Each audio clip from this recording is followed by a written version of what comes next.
En el pequeño pueblo de San Miguel de las Cañas, en el estado de Veracruz, el mercado abre sus puertas todos los lunes desde antes del amanecer. Las calles aún húmedas por el rocío se llenan de voces, de pasos, de cestas de frutas recién cortadas, de mujeres que negocian precios y de hombres que descargan carne envuelta en papel craft. Entre todos ellos, durante más de 30 años hubo una figura constante, Don Manuel Ramos, el carnicero de la esquina norte. Todos lo conocían, o eso creían. Manuel era un hombre de unos 60 años, robusto, de manos grandes y rostro inexpresivo. Siempre vestía igual. Camisa blanca con manchas de grasa, delantal de cuero, botas altas y un sombrero de palma que apenas se quitaba. Decía poco, trabajaba en silencio. A veces respondía con un gesto seco, otras con una sonrisa breve y torpe, como si le costara recordar cómo hacerlo. Su tienda, El Buen Corte, estaba frente al viejo molino, un local de paredes de ladrillo pintadas de un rojo desteñido. Allí vendía carne de res, cerdo y, según algunos, cortes tan suaves que no parecían de animal alguno conocido. Durante años nadie sospechó nada. El pueblo lo respetaba. Surtía al hospital, a los comedores de las escuelas y hasta al restaurante del padre Montoya. Era, en apariencia, un hombre útil. Pero a finales de 1998 comenzaron las desapariciones. Primero fue Rosa Delgado, una mujer de 35 años que trabajaba vendiendo pan. La vieron por última vez entrando al mercado con una bolsa de harina y un saludo rápido para el carnicero. Nunca regresó a casa. Su esposo denunció la desaparición, pero la policía local lo atribuyó a un posible abandono voluntario. Después fue Luisito, un muchacho de 17 años que hacía entregas en bicicleta. Su madre dijo que su última parada fue en la carnicería de Don Manuel. El viejo le debía unas monedas y él fue a cobrarlas. Tampoco volvió. En los meses siguientes, 3 personas más desaparecieron, todas vinculadas al mercado. Los rumores crecieron, pero nadie se atrevía a señalar directamente a Ramos. Es un buen hombre, decían algunos. No se mete con nadie.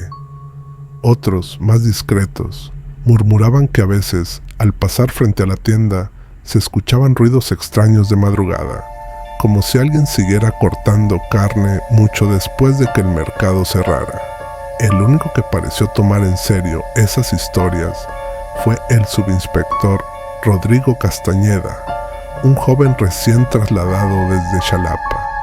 Castañeda no conocía al carnicero, ni tenía razones personales para desconfiar de él, pero una coincidencia llamó su atención. Todas las víctimas eran clientes habituales de El Buen Corte. Revisó los registros de compra y notó que, tras cada desaparición, Ramos había recibido nuevos pedidos de carne para los mismos restaurantes. Decidió hacer una visita informal. Lo encontró cortando costillas con una precisión quirúrgica. La tienda olía a desinfectante y metal. En una esquina, una radio vieja transmitía música ranchera con interferencias. Manuel levantó la vista cuando el policía se presentó y sonrió. Fue una sonrisa rápida, casi nerviosa. «Dicen que tiene usted el mejor corte del mercado», comentó Castañeda, intentando parecer cordial. «Eso dicen», respondió Ramos, limpiando el cuchillo con un trapo húmedo.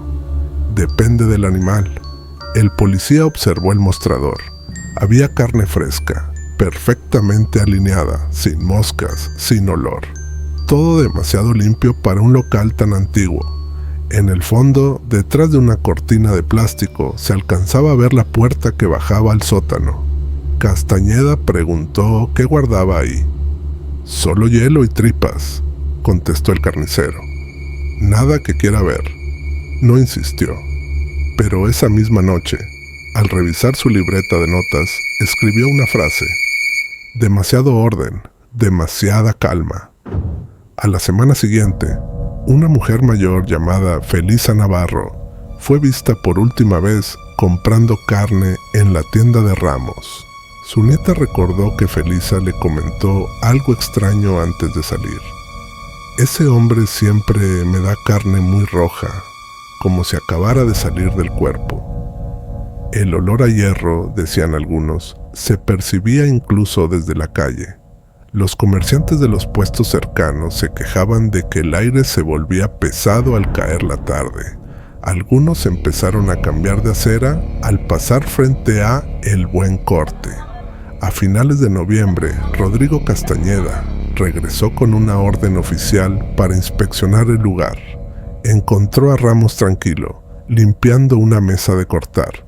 Revisaron refrigeradores, estanterías, la zona de despacho, todo en regla. Solo al abrir un pequeño compartimento bajo el congelador, notó una mancha marrón, seca, que el viejo explicó como restos de sangre vieja. El informe concluyó sin pruebas. Días después, el subinspector fue transferido. Y curiosamente, todos los papeles del caso desaparecieron del archivo local. Los habitantes del pueblo lo olvidaron pronto. El mercado siguió funcionando. Los niños siguieron jugando en la plaza. Y El Buen Corte continuó abriendo cada día a las 6 en punto de la mañana. Don Manuel seguía en su esquina, afilando cuchillos, saludando con su sonrisa breve y vacía. Solo una persona parecía no poder olvidar: Lidia Ramos, la sobrina del carnicero, una joven callada que trabajaba ocasionalmente ayudándole a limpiar. Una noche, según contaría años después a un periodista, vio algo que la persiguió toda su vida. Cuando bajó al sótano para buscar una caja de sal, notó que el aire era más frío de lo normal. La luz parpadeaba. En el fondo, bajo un paño blanco, distinguió una figura humana colgando de un gancho. El cuerpo estaba abierto desde el pecho hasta el abdomen y faltaban varias partes. No gritó. Solo subió las escaleras, dejó la caja en el mostrador y se marchó. Al día siguiente, abandonó el pueblo sin decir nada. Durante años, nadie volvió a verla. En enero de 1999, el invierno llegó temprano a San Miguel de las Cañas. Las montañas cercanas cubrieron el cielo con una neblina baja, y el mercado se volvió un lugar silencioso, casi vacío. El carnicero seguía abriendo su tienda cada mañana, puntualmente a las 6. Encendía las luces amarillentas, limpiaba las mesas, colgaba los cuchillos y afilaba el filo de su sierra con movimientos lentos, metódicos, casi hipnóticos. Nadie hablaba de las desapariciones. Era como si el pueblo hubiera decidido, de manera inconsciente, olvidar. Pero había algo que no se podía callar: el olor. Las primeras quejas llegaron de los vecinos de la calle Hidalgo, a una cuadra de la carnicería. Decían que al caer la tarde, un aire pesado, metálico, salía de las rejillas del drenaje. Algunos lo describían como un olor dulce, pero enfermo. Un olor que se pegaba a la ropa y a la piel. Una panadera, doña Socorro, juró haber visto a Ramos descargar cajas en plena madrugada.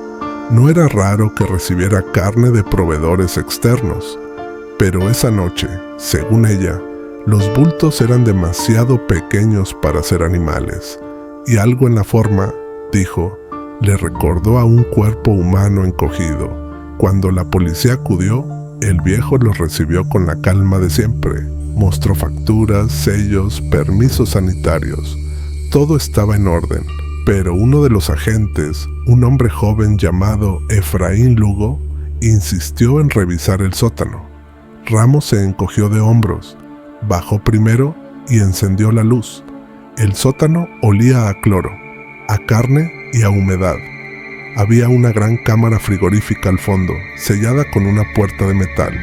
Efraín pidió abrirla. El carnicero negó con la cabeza. Ahí guardo la mercancía de los restaurantes. No puedo romper la cadena de frío. El agente no insistió. Firmó el informe y se marchó. Esa misma semana pidió su traslado. Poco después, el mercado volvió a llenarse. La vida en San Miguel siguió, pero en la sombra los rumores crecían. Algunos aseguraban haber visto a Ramos hablando con hombres de fuera del pueblo, comerciantes que llegaban en camiones sin placas.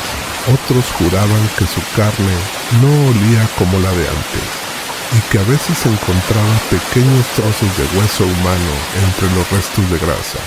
El sacerdote, padre Montoya, intentó visitar la tienda una tarde, con la excusa de bendecir el local. El carnicero lo recibió con respeto, pero con una mirada fría. «No hace falta bendecir lo que ya está limpio, padre», dijo, mientras pasaba el cuchillo por el filo de la piedra. El sacerdote no insistió. Más tarde, le comentó al sacristán que había sentido algo enfermo en aquel lugar, como si las paredes guardaran voces. A mediados de febrero, un grupo de estudiantes de periodismo de Veracruz llegó al pueblo. Uno de ellos, Raúl Gutiérrez, había oído sobre las desapariciones y decidió investigar. Entrevistó a varios vecinos, a policías retirados y a la panadera Socorro. Todos decían lo mismo: el carnicero era raro, pero inofensivo. Solo un anciano, ex trabajador del rastro municipal, le dio una pista distinta. «Ramos no es de aquí», dijo el hombre encendiendo un cigarro. «Vino de Tlalixcoyan y allá también desapareció gente cuando él trabajaba en el rastro. Nunca lo acusaron, pero el matadero se quemó una noche y los cuerpos que encontraron no eran de animales. Raúl viajó hasta Tlalixcoyan. En los archivos del municipio halló una nota vieja de 1983. Incendio en matadero, deja 3 muertos no identificados. Uno de los nombres mencionados en el expediente era Manuel Ramos Ortega. El joven periodista supo entonces que estaba detrás de algo grande. Regresó a San Miguel con la intención de entrevistarlo. Ramos lo recibió sin problemas. Incluso aceptó ser grabado. Durante la conversación, habló con calma de su oficio, de cómo la gente ya no valoraba el trabajo manual, de cómo los jóvenes no sabían cortar un animal como se debe. Cuando Raúl le preguntó por las desapariciones, el viejo sonrió por primera vez. «En este oficio, muchacho, uno se acostumbra a no hacer preguntas. La carne es carne, lo demás es historia». El periodista sintió un escalofrío. Al revisar la grabación más tarde, notó algo que no había percibido en el momento. Detrás del sonido de la voz del carnicero, se escuchaban golpes secos, rítmicos, como si alguien estuviera cortando algo en la cámara frigorífica. Raúl intentó denunciarlo, pero nadie quiso escucharle. Las autoridades locales lo calificaron de exageración sensacionalista. Sin pruebas concretas, su reportaje nunca fue publicado. Semanas después, su familia denunció su desaparición. La última vez que se le vio con vida fue entrando a la carnicería El Buen Corte con su grabadora en la mano. El local permaneció cerrado 2 días. Cuando volvió a abrir, todo seguía igual. Las mesas limpias, los cuchillos alineados, la sonrisa vacía de don Manuel detrás del mostrador. Esa misma mañana, varios clientes compraron carne, que según dijeron, tenía un color más oscuro de lo habitual. Nadie se quejó. Algunos incluso comentaron que era el mejor corte que habían probado en meses. Antes de que Manuel Ramos se convirtiera en el hombre del delantal de cuero y las manos agrietadas por la sal, fue un niño sin nombre. Nació en 1943, en una zona rural de Tlalixcoyan, un pueblo perdido entre los cañaverales. Su madre murió al dar a luz, y su padre, un jornalero alcohólico, desapareció poco después. El niño fue llevado a un orfanato regido por monjas.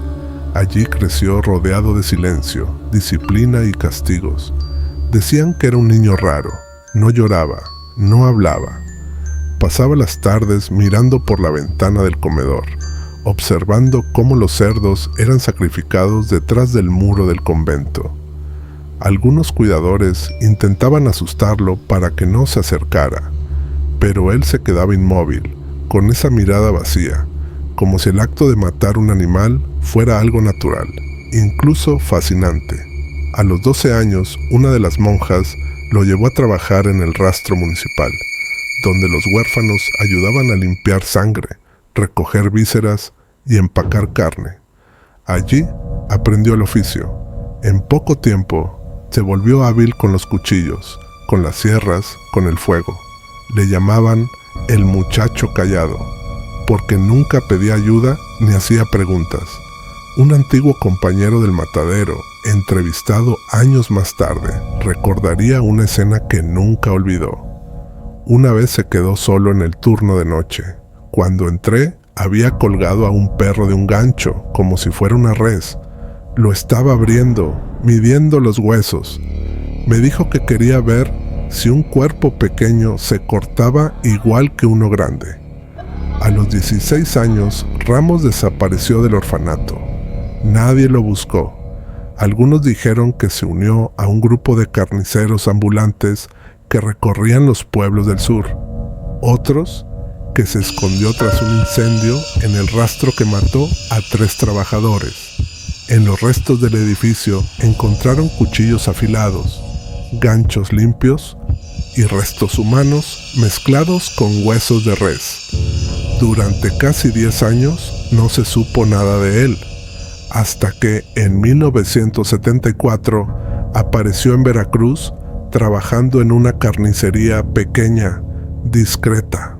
Nunca hablaba de su pasado, nunca decía de dónde venía, solo trabajaba día tras día, con una precisión que rozaba lo inhumano. Cuando finalmente abrió su propio local, El Buen Corte, ya era un hombre maduro. Los clientes lo apreciaban por su puntualidad y sus precios bajos. Nadie imaginaba que detrás de su calma se escondía una mente que llevaba décadas ensayando la perfección del corte. Uno de los pocos documentos que se conservan de su juventud es una nota escrita a mano en un cuaderno encontrado tras su muerte. La letra es firme, ordenada. No hay diferencia entre un cuerpo y otro, solo en la forma de cortarlo. Algunos huesos ceden, otros resisten, pero al final todos caen igual bajo el filo. Esa frase aparece fechada en 1979, el mismo año en que desaparecieron 2 trabajadores de una carnicería vecina en Veracruz. El dueño declaró que se habían ido sin avisar. Nunca se encontraron sus cuerpos. A partir de entonces, Ramos comenzó a trabajar solo. Nunca contrató ayudantes. Nunca permitió que nadie más bajara al sótano de su tienda. Decía que era por seguridad sanitaria. Los vecinos lo respetaban, pero evitaban su mirada. Había algo en su forma de hablar que incomodaba, un tono sin emoción, casi mecánico, como si cada palabra hubiera sido ensayada. Cuando en los 90 el mercado se modernizó y llegaron las cadenas comerciales, El Buen Corte resistió. Su carne seguía teniendo demanda. Algunos restaurantes de Xalapa y Córdoba compraban su producto sin hacer demasiadas preguntas. Los pagos eran en efectivo, las entregas siempre de noche.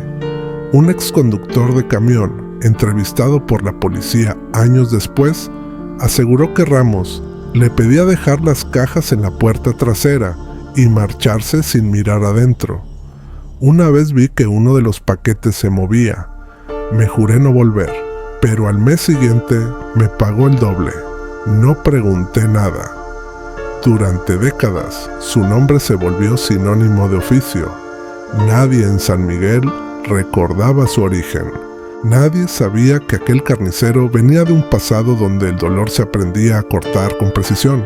En 1998, cuando comenzaron las desapariciones en el mercado, Ramos tenía 55 años.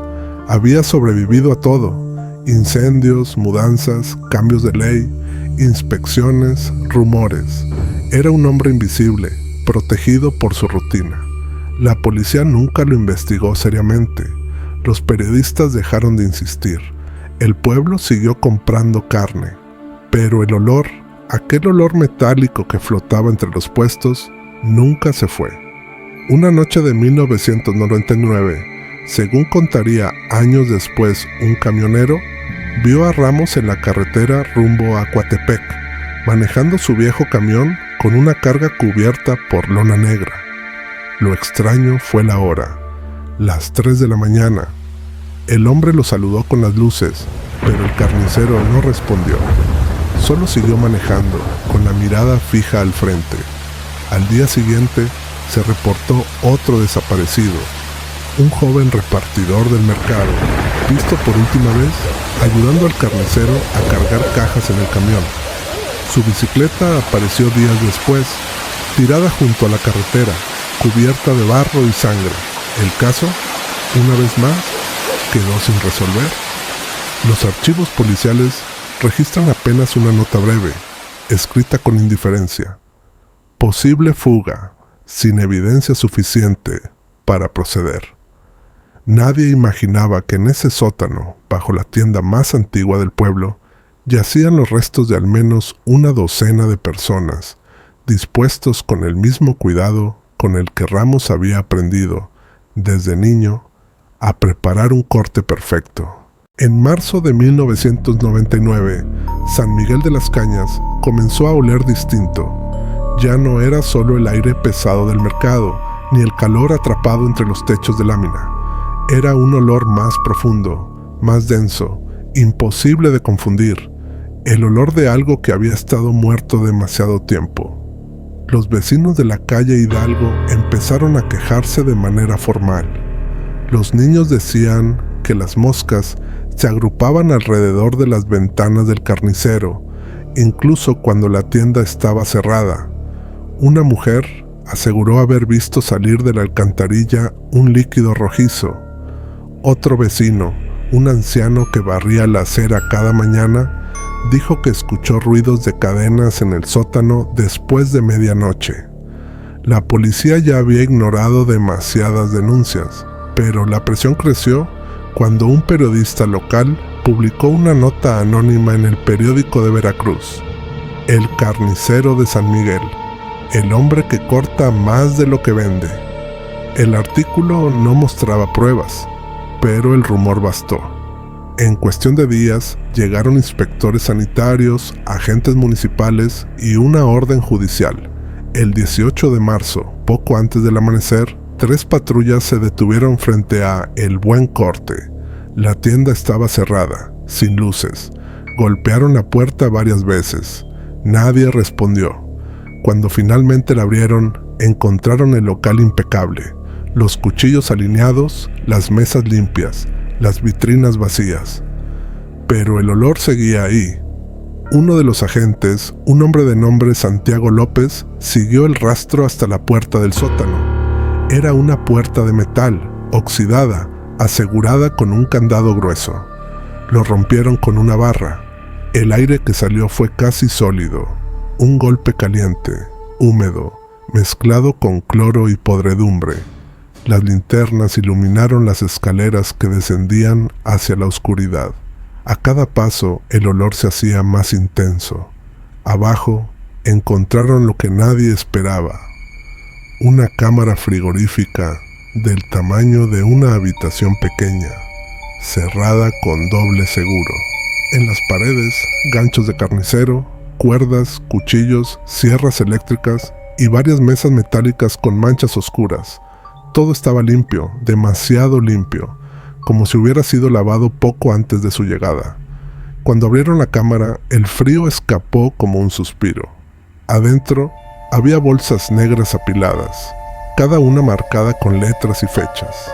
Las primeras parecían contener restos de animales, las últimas no. Uno de los inspectores abrió una. Dentro, envueltos en plástico transparente, había fragmentos humanos. Un brazo, un trozo de espalda, una mano aún con anillo. El silencio duró varios segundos. Nadie habló, nadie respiró. Santiago López fue el primero en reaccionar. Llamó al fiscal, ordenó acordonar la zona y registrar cada rincón del local. En la parte trasera encontraron un pequeño escritorio, un cuaderno y una caja metálica. Dentro del cuaderno, las anotaciones estaban escritas con precisión de contador. 6 de enero, corte completo. 11 de febrero, filetes listos. 22 de febrero, limpieza. 45 kilos. En una página más vieja, se leía algo aún más inquietante. Carne buena, tierna, sin olor a miedo. La caja metálica contenía fotografías, rostros de personas, algunos sonrientes, otros asustados, la mayoría clientes del mercado. En el reverso de cada foto, una fecha. Esa noche, la noticia corrió por todo Veracruz. Las radios locales hablaban de El Carnicero de San Miguel. Los vecinos no podían creerlo. Algunos juraban haber comido carne de su tienda el día anterior. Otros quemaron lo que les quedaba en el refrigerador. La policía continuó la búsqueda durante 3 días. En los alrededores del local encontraron un pozo seco, cubierto por tablas.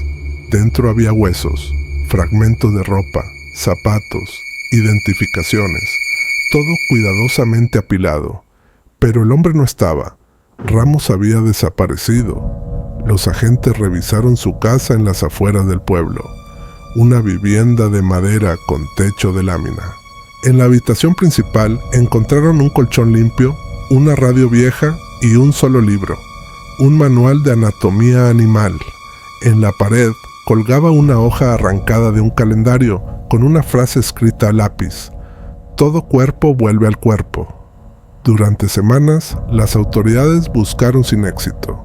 Se ofreció una recompensa nacional. Ninguna pista, solo rumores, que lo habían visto en Tabasco, en Chiapas o en la frontera, que se disfrazaba de vendedor ambulante o que vivía en los montes comiendo lo que cazaba. En el pueblo, el miedo se volvió rutina. Las madres no dejaban salir a los niños solos.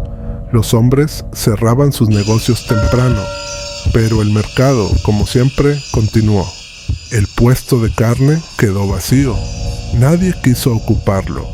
A veces, al pasar frente a la tienda abandonada, los vecinos decían escuchar un zumbido leve, como el motor de una sierra que arranca sola en la oscuridad.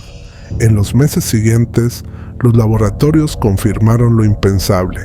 Los restos hallados en la cámara frigorífica pertenecían a al menos 14 personas distintas.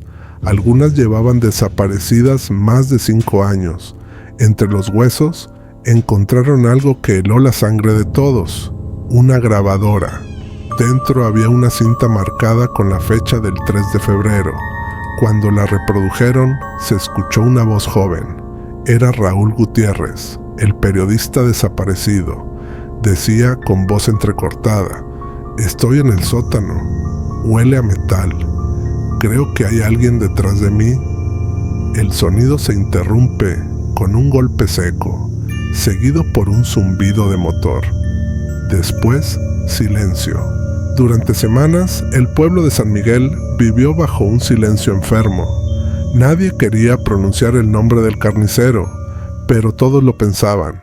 La policía mantenía guardias en la tienda cerrada, aunque sabían que el hombre ya no volvería. Aún así, había quienes aseguraban verlo en las madrugadas, caminando por la carretera vieja, con su delantal manchado y un cuchillo en la mano. La búsqueda se extendió a todo el estado. Los agentes revisaron terminales de autobuses, rastrearon los mercados, interrogaron a camioneros y vagabundos. Cada vez que llegaba un aviso, un avistamiento, una sombra, una historia de camino, resultaba ser falso, pero la presión del público aumentaba. El caso ya no era local. Periódicos de Ciudad de México y Monterrey enviaron reporteros, y las fotos del carnicero aparecieron en noticieros nacionales. Un día, casi un mes después de descubrir el sótano, un campesino de Veracruz llamó a la policía. Dijo haber visto un camión estacionado entre los cañaverales, cerca de un camino abandonado. En la puerta del vehículo, casi borrado por el polvo, aún se leía el nombre: El Buen Corte. Cuando los agentes llegaron, el sol ya se había puesto. El camión estaba cerrado con llave, cubierto por una lona sucia. En la cabina, la radio seguía encendida, emitiendo un zumbido débil. No había señales de lucha. En la parte trasera encontraron los cajones de madera cuidadosamente apilados. Cada uno llevaba etiquetas con fechas y números de lote. Los sellos sanitarios eran falsos, pero convincentes. Al abrir el primero, el hedor los obligó a retroceder. Dentro había paquetes de carne perfectamente cortada, envueltos en plástico al vacío, listos para venta, algunos con etiquetas de restaurantes conocidos de Jalapa y Córdoba. El laboratorio confirmó días después lo inimaginable. El ADN pertenecía a varios de los desaparecidos de San Miguel. La revelación fue devastadora. Se descubrió que Ramos no solo había asesinado, había creado una red de distribución clandestina. A través de intermediarios, enviaba su mercancía a fondas, cantinas y comedores rurales. Nadie sospechaba.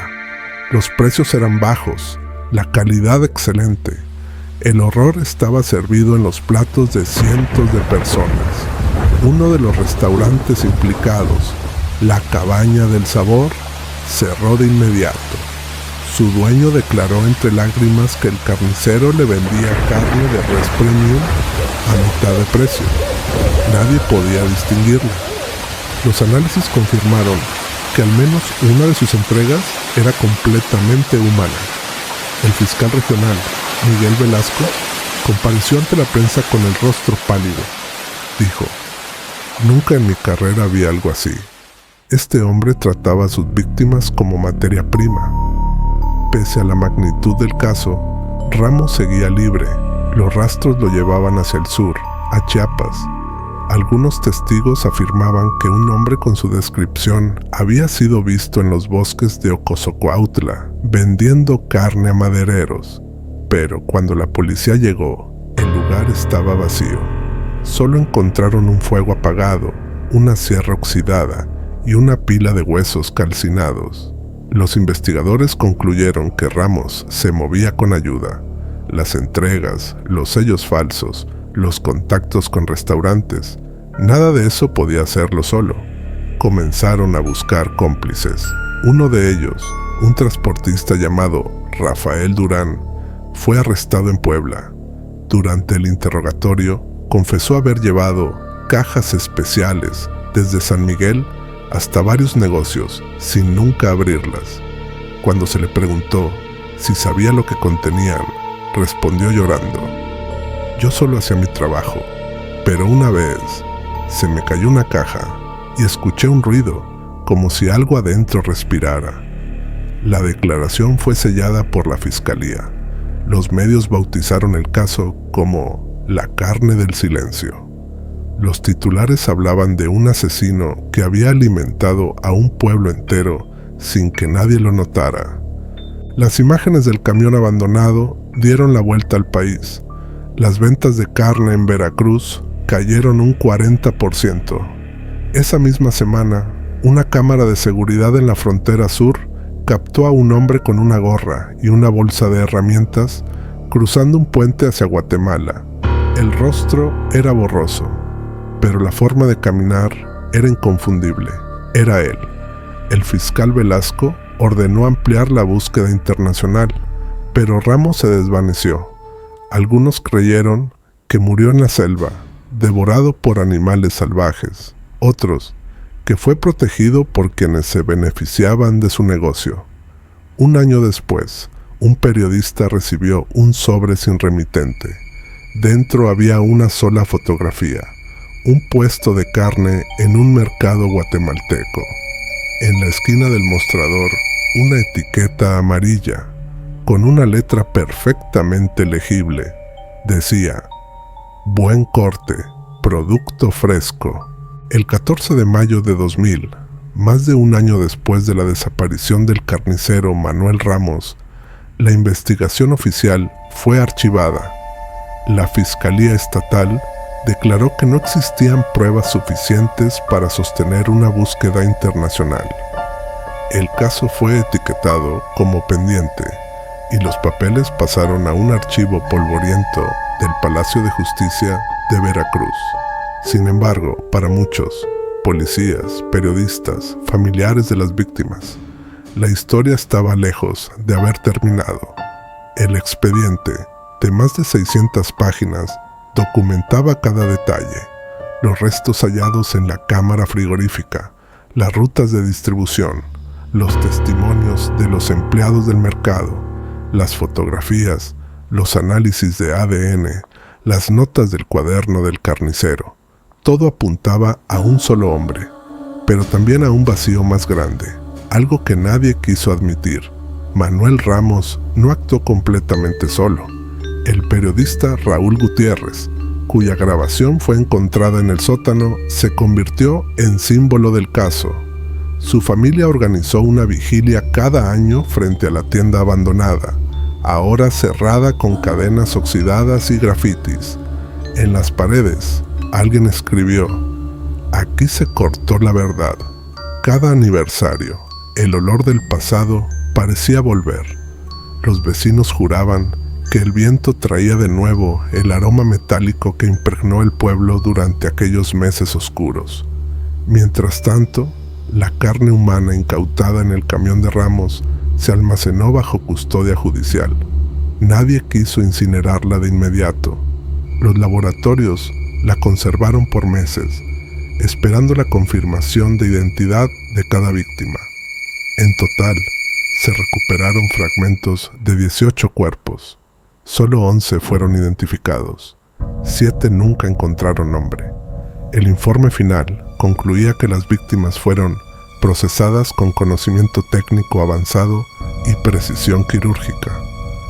En septiembre de ese año, una periodista independiente, Elena Muñoz, comenzó su propia investigación. Recorrió los mismos pueblos, entrevistó a los mismos testigos, buscó documentos y registros sanitarios. Descubrió que, meses antes de su desaparición, Ramos había solicitado permisos para abrir una segunda carnicería en el estado de Chiapas. El documento llevaba su firma y el sello de una autoridad municipal. Lo más inquietante, el permiso fue aprobado después de su fuga. Elena siguió la pista hasta Ocosingo, una pequeña ciudad rodeada por selva y caminos sin asfaltar. Allí encontró a un hombre que aseguraba haber trabajado con Ramos bajo otro nombre, Don Miguel. Dijo que era callado, meticuloso, y que cortaba la carne como si conociera cada nervio, cada fibra. Cuando le mostró una foto del carnicero, el hombre se quedó mudo varios segundos antes de murmurar: "Sí, ese era él", pero no trabajaba solo. Según su relato, un grupo de comerciantes locales le proporcionaba animales y transporte. A cambio, Ramos les enseñaba técnicas de conservación y cortes exclusivos para clientes especiales. El testigo desapareció 3 semanas después. La periodista envió su reportaje al periódico de Jalapa, pero nunca se publicó. El editor dijo haber recibido una llamada desde arriba, ordenando archivar todo material sobre el caso. Pocos meses después, Elena abandonó Veracruz. Dijo que no soportaba más el olor a carne cuando pasaba por los mercados. Años más tarde, en 2005, un equipo de estudiantes de criminología de la UNAM retomó el caso como tesis. Revisaron documentos, grabaciones, entrevistas y fotografías inéditas. En una de ellas, hallaron un detalle que había pasado desapercibido. En la parte posterior de una de las bolsas negras encontradas en el camión, había una etiqueta con el nombre de una empresa cárnica real, distribuidora del Golfo S.A., y un número de serie auténtico. Cuando se contactó a la empresa, negaron toda relación. Pero una revisión de los registros fiscales reveló que, entre 1998 y 1999, una sucursal fantasma operó bajo su nombre. en un almacén abandonado en las afueras de Coatzacoalcos. Los estudiantes viajaron allí. Encontraron un galpón cubierto de maleza, con el logo borrado y un olor penetrante de grasa vieja. Dentro, una mesa metálica oxidada, restos de envoltorios y una pared con marcas de cuchillos. En el suelo, una inscripción apenas visible. PC 1901. Era la misma caligrafía del cuaderno de Ramos. Cuando entregaron su informe, el documento fue rechazado por la universidad. Un mes después, el almacén fue demolido. El tiempo siguió su curso.